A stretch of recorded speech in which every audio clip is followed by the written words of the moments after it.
You know that feeling, right? The one where you just know something is true, something really fundamental about yourself or maybe the world. And then you come across something, some information that just, well, it doesn't quite fit. It creates this like uncomfortable feeling inside, this tension. And weirdly, often, instead of actually changing our minds, we find ways to kind of twist that new info Mhm. or just dismiss it, anything to make that feeling go away. Yeah, that psychological tension, it's incredibly powerful. And it's really a core driver in how we form, and maybe even more importantly, how we hang on to our deepest beliefs, Oh, clearly. especially those beliefs that are, woven right into our culture or even our sense of self. Exactly. And today we're doing a deep dive into some really fascinating source material. It brings together insights from, well, two areas that seem pretty different at first glance. One is the history of this very old idea in Western thought, the idea that humans are somehow special, central, Whoa. unique. And the other is this foundational research on what happens psychologically when our beliefs just collide with contradictory evidence. Right. We're looking at ideas from philosophical analysis, Gary Steiner's work on anthropocentrism, for instance. And we're combining that with the really groundbreaking psychological research on cognitive dissonance. Right. Leon Festinger pioneered that. It's a pretty powerful lens for looking at human behavior. Yeah, so our mission really in this deep dive is to unpack how these deep beliefs, especially this idea of human centrality, human uniqueness, how they get built up and how they get fiercely protected, both in our own minds and, in the wider culture, even when evidence starts piling up that suggests, well, maybe a different story. In understanding these patterns, it isn't just like some academic exercise about history or psychology. It gives you incredible insight Mhm. into yourself, for sure, but also into why whole groups of people, cling so tightly to certain views, Yeah. and just how difficult it is. Sometimes it feels impossible. Other times it's really necessary to shift perspectives that feel like, well, part of who you are. So get ready. We're going to explore some pretty fundamental ideas about human nature, how our minds tick. Let's dive in. Okay, first things first. Let's set the stage with that big concept. What exactly is anthropocentrism? Okay. So, at its simplest, anthropocentrism is the viewpoint that humans are, well, the main event, the most important beings, central, unique, often superior to other life forms. It puts humanity right at the center of everything. And the source material, it traces this idea back, quite a way back, actually, and it shows it wasn't like always the main view. That's right, yeah. The analysis points out that in early Greek thought thinkers like Homer Hesiod, they saw humans and animals much more on a kind of continuum. They definitely acknowledged shared traits, shared behaviors. Like when they compared a warrior to a lion, that kind of thing. Precisely. That wasn't just, a nice metaphor. It really reflected a recognition of shared qualities, shared drives. In a funny way, that early thinking is actually closer to some modern neuroscience. The stuff showing shared brain structures like the limbic system, the bits that govern basic emotions and drives across lots of different species. Huh. But then something shifted pretty dramatically. Yes. The source points to a really significant shift, often linked to later philosophers like Aristotle. This marked a major move towards categorical thinking. Big shift. So instead of that continuum, you get this hierarchical structure, often called the scala naturae, or ladder of nature, and humans placed firmly at the top. Okay, and the justification for putting us humans right at the very top of that ladder. It was mainly based on the idea of unique human capacity, specifically for rational thought and language logos. This created a really sharp line, a categorical distinction between humans and, well, everything else. Wow, that shift from seeing a continuum to drawing these hard categories, that feels really important. It is massively important. And interestingly, it kind of mirrors something we see in how individual humans develop. Think about how kids learn. They might start by seeing similarities, right? Like this furry thing is like that furry thing. But as their abstract thinking develops, Piaget's stages and all that, they start creating more complex categories, often quite rigid ones, hierarchies. So this historical shift towards anthropocentrism, you could almost see it as a kind of cultural version of that, where our increasing cognitive power was used to build these really sophisticated category systems. So our amazing ability for complex thought, it can also be used to build these kinds of fences Right. around certain ideas. Exactly. And the source, it flags this warning from Martha Nussbaum that theories based on complex capacities often end up favoring humans because, well, we define the capacities that matter. Our abstract reasoning gives us the tools to construct really elaborate justifications for ideas we might already hold, maybe even for biases that just feel right, like favoring our own kind. The fundamental attribution error, but writ large. Wow. Okay, so this isn't just some dusty old philosophical debate. It connects right into how our brains categorize things, and maybe even our tendency to favor our own in-group, even if that group is all humans versus everything else. Yeah, it really laid a very deep foundation for this idea that humans are, well, exceptional. Okay, so we've got the historical backdrop, this idea of human centrality. Now let's bring in the psychology bit. What happens when that deep belief, like our supposed uniqueness, runs headlong into information that contradicts it? This is where Leon Festinger's work comes in, right?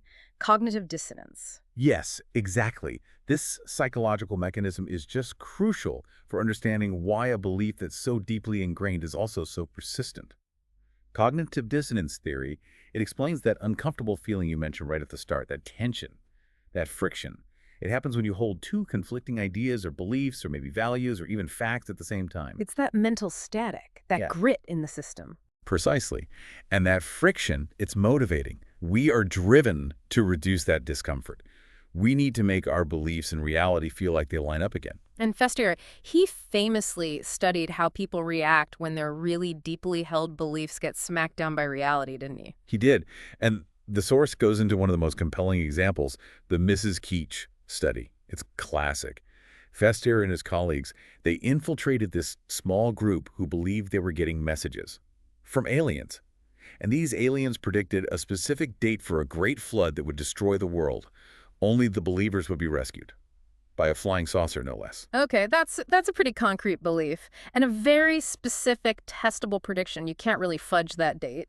Very specific. And the group, they made huge life changes based on this. They quit jobs, sold homes, gave away money, cut ties with non-believers. These were massive behavioral commitments, which makes the belief incredibly costly psychologically to just give up later on. Right. So the fateful date arrives, and spoiler alert, the flood doesn't happen. The saucers don't land. What happened to the group? Did they just pack up and say, well, I guess we got that wrong? You'd think so, wouldn't you? Hmm. But the source shows the exact opposite happened, which perfectly illustrates the power of dissonance. Instead of abandoning the core belief, they actually doubled down. They came up with these incredibly elaborate explanations, rationalizations really, for why the prophecy failed. Rationalizations, like what? Uh, What could they possibly say? Oh, things like their faith and dedication, their light, had been so strong that night that they had actually prevented the cataclysm, saved the world through their belief. Or they decided the message wasn't literal, it was symbolic, or that the aliens were just testing their commitment. That's unbelievable. So the evidence, the undeniable lack of a flood, it didn't shatter the belief at all. It just triggered this intense need to reinterpret everything around the belief to make it fit. Exactly. They couldn't change the fact that the flood didn't happen. That was undeniable. But they could change their explanation for it, their interpretation of events. And the source highlights another absolutely key response from the group. Immediately after the failed prediction, they suddenly became much more fervent about recruiting new members. They started proselytizing like never before. Wait, why? Why try and get more people to believe something after it's just been proven wrong? That seems totally backwards. It does seem backward, but it makes perfect sense through the lens of dissonance. They were desperately seeking social validation. See, when external reality failed to support their belief, they turned to the social world for confirmation. If they could just convince other people that their belief system was still valid, despite the hiccup, that would help reinforce the belief for themselves. It would reduce their own dissonance. Wow, that makes a kind of chilling sense. It's all about protecting the belief structure at almost any cost. It really is. And the source even touches briefly on the neuroscience here. Brain scans show specific areas lighting up when our core beliefs are challenged, detecting that conflict. And then other parts, like the prefrontal cortex, get involved in trying to resolve that tension, often by explaining away the conflicting information. The brain is kind of automatically working to maintain a consistent worldview, filtering information. Okay, so we've got the history, this long tradition in Western thought, building up the idea of human uniqueness, human separation from nature.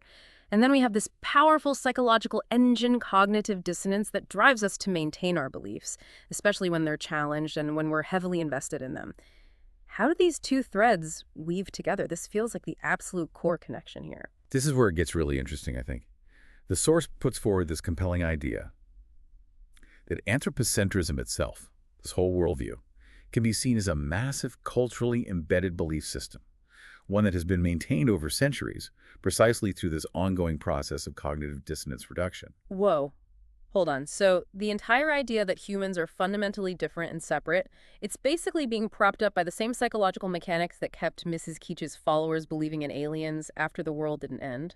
That's the core argument, essentially. Think about the central conflict, the dissonance. On one hand, we have this deeply ingrained cultural belief in human uniqueness and superiority. It's got centuries of philosophy, religion, education behind it. It feels natural. But then on the other hand, science, particularly fields like biology, ethology, comparative psychology, neuroscience, is constantly turning up more and more evidence. Evidence that shows remarkable continuity between humans and other animals. We're seeing complex tool use, sophisticated communication, problem solving, empathy, mourning, even elements of culture and moral behavior in other species.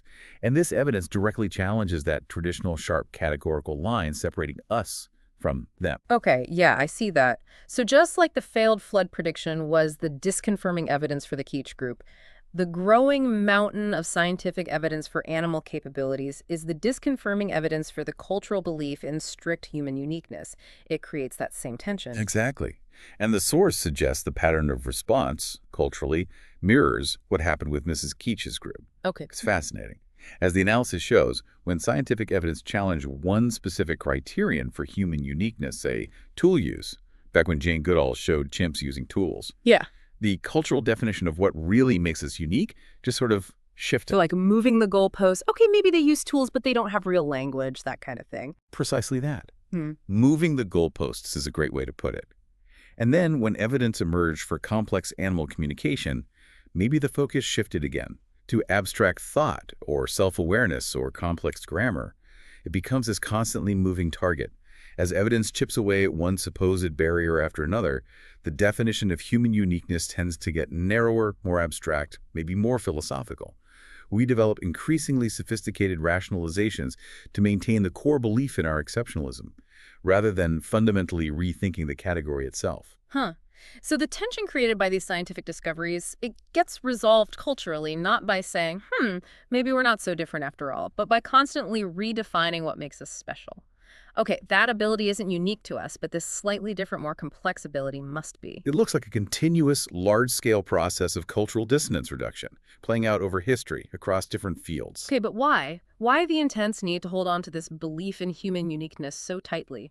What purpose does it actually serve for us, psychological? Yeah, that's a fundamental question. And the source explores some deep-seated reasons. These beliefs, they aren't just like cold facts we hold. They serve profound human needs. Anthropocentrism, for instance, can provide a powerful sense of meaning, purpose, cosmic significance. It makes us feel like we matter in the grand scheme of things. Yes, and it helps us manage some really fundamental human anxieties. One key perspective highlighted relates to terror management theory, or TMT. The idea that our awareness of our own mortality, our inevitable death, creates deep existential anxiety. Belief systems that place humans in a special category, maybe with a divine purpose or as the pinnacle of evolution, can act as a kind of psychological bucker against that death anxiety. They offer a sense of enduring value, maybe symbolic immortality that transcends our physical limits. So the thought goes, if we're just another animal, then maybe life feels, well, less meaningful, more vulnerable, less secure. That seems to be a big part of the psychological function, yeah. The source also brings up the idea of experiential avoidance from acceptance and commitment therapy, ACT. That maybe clinging to this idea of human separation helps us avoid uncomfortable truths about the animal parts of ourselves, things like aggression, instinct, our own mortality, pushing those away.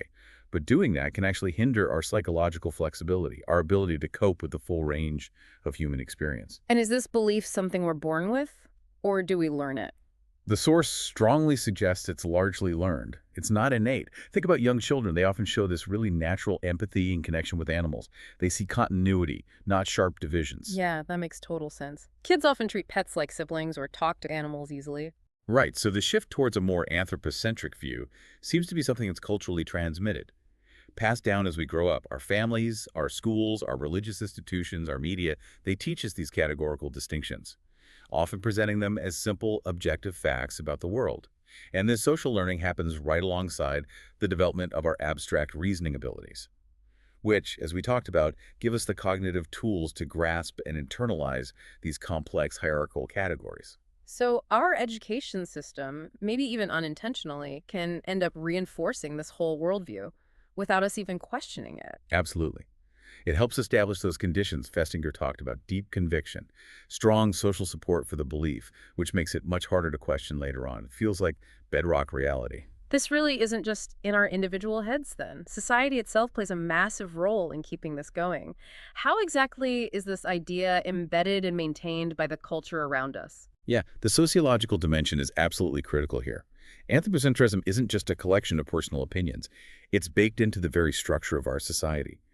The source mentions the social construction of reality Berger and Luckman's idea. Anthropocentrism gets embedded in our institutions. Think about our legal systems. Animals are often defined as property, right? Our economic models often based on exploiting natural resources, seeing nature primarily as something for human use. Religious traditions often place humans in a special relationship with the divine.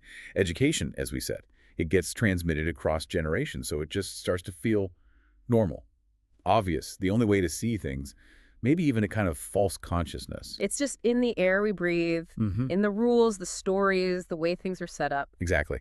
And the source makes another really powerful and frankly quite disturbing point about tower dynamics. It argues that this kind of categorical thinking, this sharp human-animal divide, hasn't just been used to justify exploiting animals. Historically, it's also been used to justify power structures and exploitation within human societies. How does that work? By associating certain marginalized human groups, Yeah. based on race, ethnicity, gender, ability with animal nature, by portraying them as less rational, more primitive, closer to animals. Powerful groups have used these kinds of anthropocentric arguments to justify treating those other humans as less than fully human, which then rationalizes things like slavery, colonialism, genocide, denying rights. It's a chilling pattern of using categorization as a tool for dehumanization and maintaining control. Wow. That's a really heavy connection. The same basic mental machinery used to separate us from animals has been weaponized to oppress other people. It shows just how potent this pattern of categorical thinking can be when it intersects with power. Okay, it seems like almost every aspect of our world, from ancient philosophy right down to today's laws and maybe even media algorithms, works to reinforce this human-centered view. But science keeps marching on. Discoveries about animal minds, about genetics, about ecosystems, they keep coming faster and faster. What happens now? As these new discoveries accelerate, does the system start to crack? Well, this is where the system faces increasing pressure. You're right. The rapid advances in science showing incredible cognitive abilities, complex social lives, sophisticated communication in a huge range of species, they directly challenge those traditional claims of human uniqueness, more forcefully than ever before. And this creates significant dissonance, not just for individuals, but on a societal level. So is society actually starting to shift? Are we seeing changes? The source suggests it's complicated.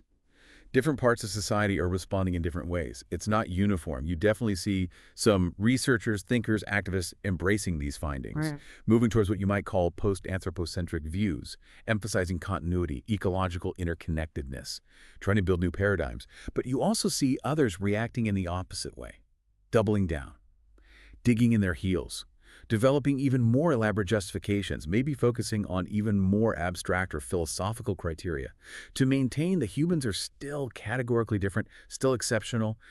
It really mirrors that dissonance response we saw with the Mrs. Keach group, but playing out now on a much larger cultural scale. It's like a scientific paradigm shift in slow, contested motion. And what about our relationship with the environment? This worldview must have a massive impact there, surely. Oh, absolutely. The source connects anthropocentric thinking directly to ecological degradation. If you see humans as fundamentally separate from and superior to nature, it creates a kind of psychological distance. It can make it harder to feel empathy for the non-human world or to see ecological systems as intrinsically valuable rather than just resources for us. This human-nature dualism is a big problem.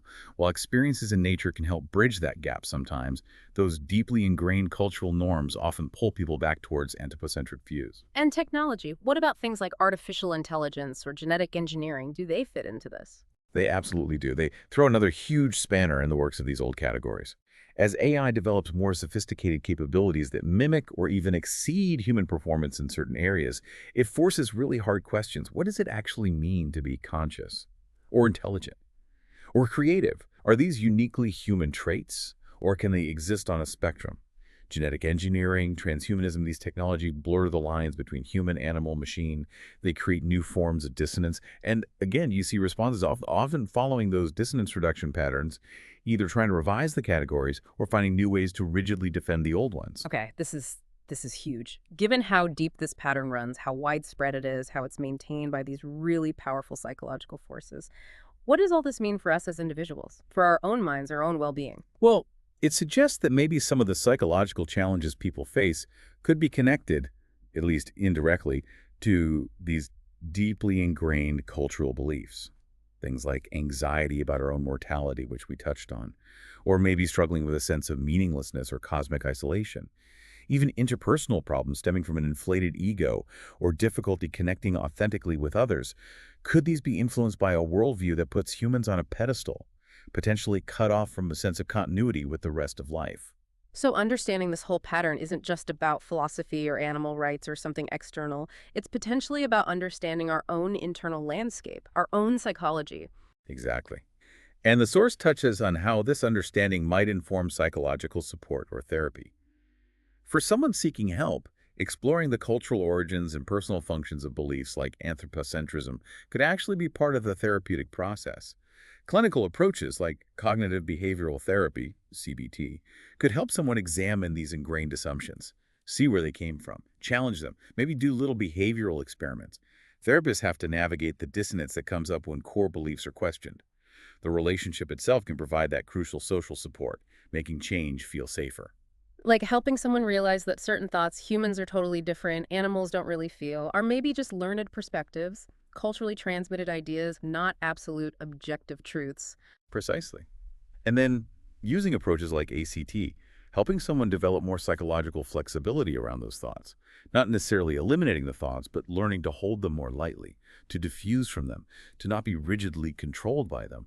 It might also involve clarifying personal values, really checking in. Do these assumptions about human separation truly align with my deeper values of compassion, connection, or stewardship? Group therapy could also be relevant, providing alternative social validation for new perspectives. Even family systems therapy, looking at how these beliefs get passed down. It sounds like these patterns, these beliefs about our place in nature, are just incredibly fundamental to how we see the world and ourselves within it. They really are. And bringing together these two strands, the history of how we develop this particular view of human uniqueness and the psychology of how we maintain any belief, especially when it's challenged, it reveals these incredibly powerful fundamental patterns. Patterns about how we humans construct our understanding of reality and how fiercely we hold on to it. And it really underscores that our belief systems, they do so much more than just process information, don't they? They serve these crucial psychological functions. They help define who we are. They help us manage our deepest fears. They help us feel connected to others who see the world the same way. Absolutely. Understanding those functions is just key. It's key to understanding why changing a really deeply held belief, whether it's about human nature or politics or religion or anything else, is so incredibly difficult. Even when the evidence seems overwhelming, the psychological stakes are just so high.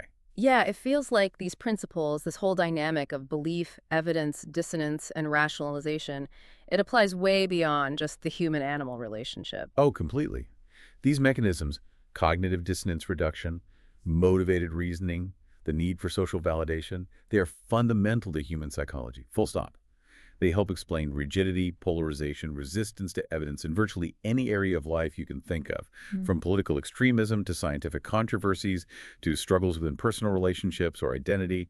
It's the same underlying machinery at work. So wrapping this up, what does all of this mean for you, the listener?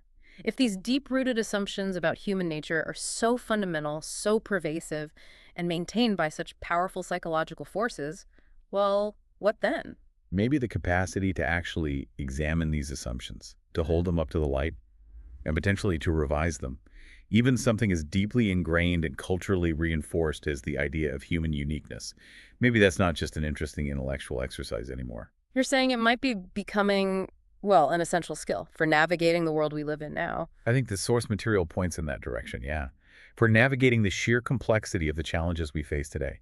Environmental crises that demand we rethink our relationship with nature. Rapid technological changes that blur old boundaries. Deep social shifts and conflicts. fostering both our own individual well-being, our own psychological flexibility, and maybe building a more sustainable, more compassionate collective future, might require a greater willingness to look closely at the beliefs that feel like the very ground beneath our feet. Recognizing them not necessarily as absolute unchanging truths. Right. But as powerful systems. Systems of thought and feeling that serve crucial psychological and social functions, systems that we built collectively over time, and systems that we therefore have the capacity to understand and perhaps gently, thoughtfully, reshape. Yeah.